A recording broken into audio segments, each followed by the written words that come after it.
In this lecture, we are going to see about system description for loose coupling. The objective here is to learn about internetworking between different networks, to learn about techniques for coupling wireless LAN and GPRS, to learn and get deep knowledge about loose coupling. Already we have seen in the tight coupling, the data from wireless LAN will reach the external packet data network passing through the GPRS core network. Whereas in loose coupling, the data from wireless LAN network will not pass through the GPRS network and hence it will reach the external data packet network. So if you see here, in this loose coupling architecture, SIM-based authentication is being used both in GPRS network and WLAN network. And the interfaces which are used here in the loose coupling are as follows. The first interface is WB or WR interface. This interface connects the wireless LAN access network with the visited 3GPP data network or the home 3GPP data network. Here, the home 3GPP data network refers to the network the subscriber is registered with, and the visited 3GPP data network refers to a network a subscriber roams temporarily and is outside the bounds of the home network. So here, the visited 3GPP data network is our wireless LAN and the home 3GPP data network is the network to which the subscriber is registered with. Also, this WR interface transports authentication, authorization and other related informations, whereas WB interface transports charging related informations. And the next interface is WN interface. This interface transports tunneled wireless LAN user data towards the packet data gateway in the home network and vice versa. Here, the tunneling refers to movement of data from one network to the other network. Now, the next interface is WX interface. So, this interface connects the AAA server with HLR or HSS. And the next one is WF interface. This interface connects the AAA server with the 3GPP charging control function or charging gateway function. What it actually implies is it transports charging data towards the 3GPP charging gateway function. This charging gateway function provides a mechanism to transfer charging information to network's operator's billing system. And the next interface is WM interface. This interface connects the AAA server with the packet gateway for the transport of charging related information and tunneling related information to the AAA server from the packet data gateway. And the last interface is WI interface. Actually, this interface connects the packet data gateway with the packet data network. Next, we are going to see about the authentication. Consider a subscriber is using a mobile data. If the subscriber moves to the wireless LAN hotspot, he is allowed to access the wireless LAN network only after the authentication. So let's see what is happening in this authentication procedure. And if you see, so this is the scheme for SIM-based authentication over wireless LAN. So what we have here is we have the user equipment and we are having wireless LAN which is acting as an access point, and we are having 3GPP based AAA server, and this is our HLR or HSS. Actually, the authentication procedure starts after the user equipment has associated with the access point. The user equipment sends EAP over wireless LAN. So that is given by EAP OW. Okay, so the user equipment sends EAP over wireless LAN, which is a start message to trigger the initiation of the authentication procedure. This EAP stands for Extension Authentication Protocol. So this is actually a framework that supports authentication mechanism. Usually, this EAP is initiated by the authenticator. Here, the authenticator is our wireless LAN. So, if you see here, the authenticator sends a request to authenticate the client. So, the client is nothing but your user equipment UE. And the client sends a response packet as a reply to the authenticator. So, if you see in the second and the third step, the wireless LAN sends a request to the user equipment, and in the third step, you can see the user equipment sends a response message to the wireless LAN. So what happens here in the second and the third step is the identity of the user equipment is obtained by a EAP request and EAP response message.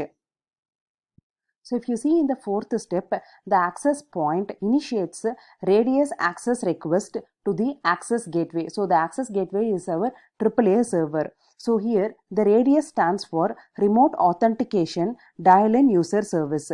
It is a network protocol for providing AAA service. Here the access request is actually used for authentication and authorization.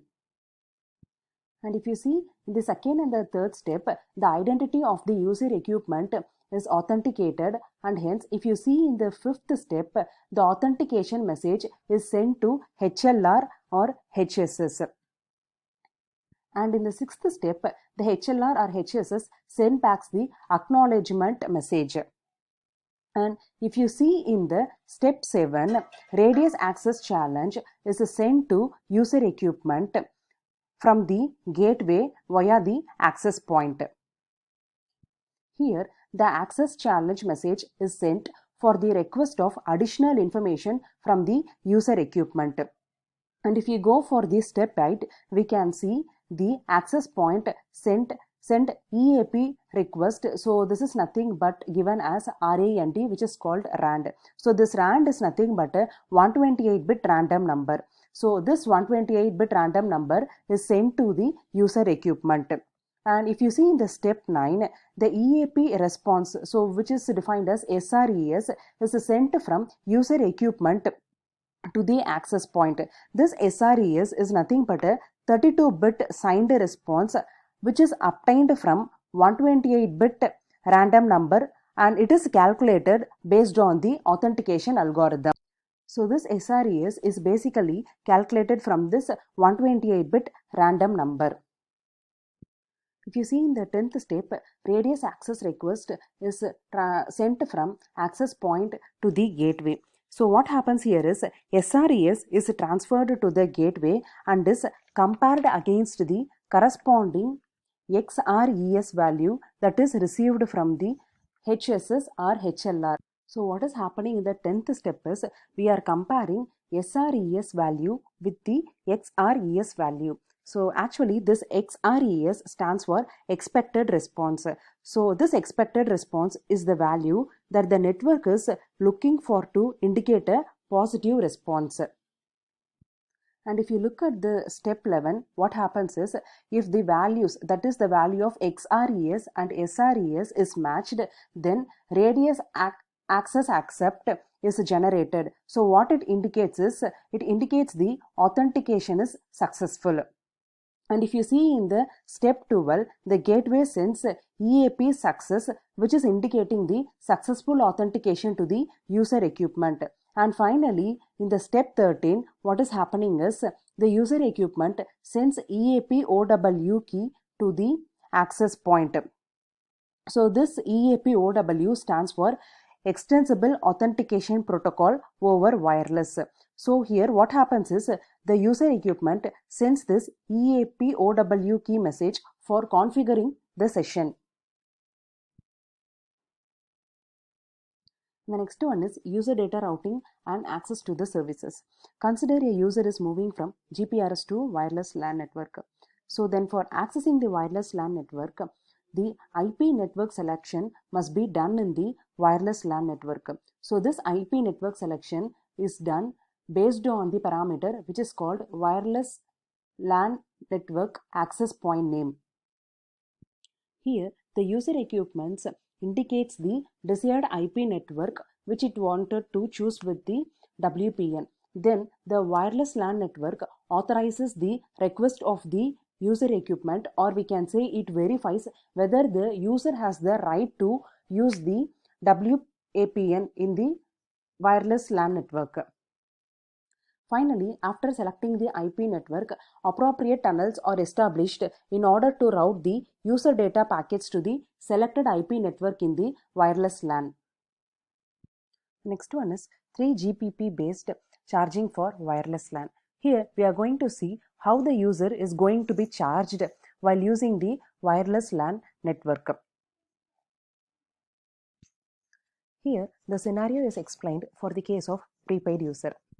Before allowing the prepaid user accessing wireless LAN for internet access, the 3GPP AAA server makes a credit reservation from user's prepaid amount in OCS. That is, from the prepaid recharge value of the subscriber, some amount is reserved for WLAN internet access. This OCS stands for Online Charging System. So this is actually a system allowing a communication service provider to charge their customers in a real time based on a service usage. When the reserved amount is exhausted, so what will happen is a new credit request from the OCS is triggered. That is, again some amount will be reserved for wireless LAN internet access. So in some cases, what will happen is if the wireless LAN connection is terminated and if there is any balance in the reserved credit, or we can say amount, then what will happen is the unused credit will be given back to the OCS. So this diagram represents how the charging is being done for wireless LAN internet access. So if you see, these are the interfaces, which is WR, WB, WN, WU, so which we seen in the beginning of our lecture. And we can see this bottom one is nothing but the home network. So this home network is our the subscriber registered network. And if you see this top one is our visitor network, so which is nothing but our wireless LAN network.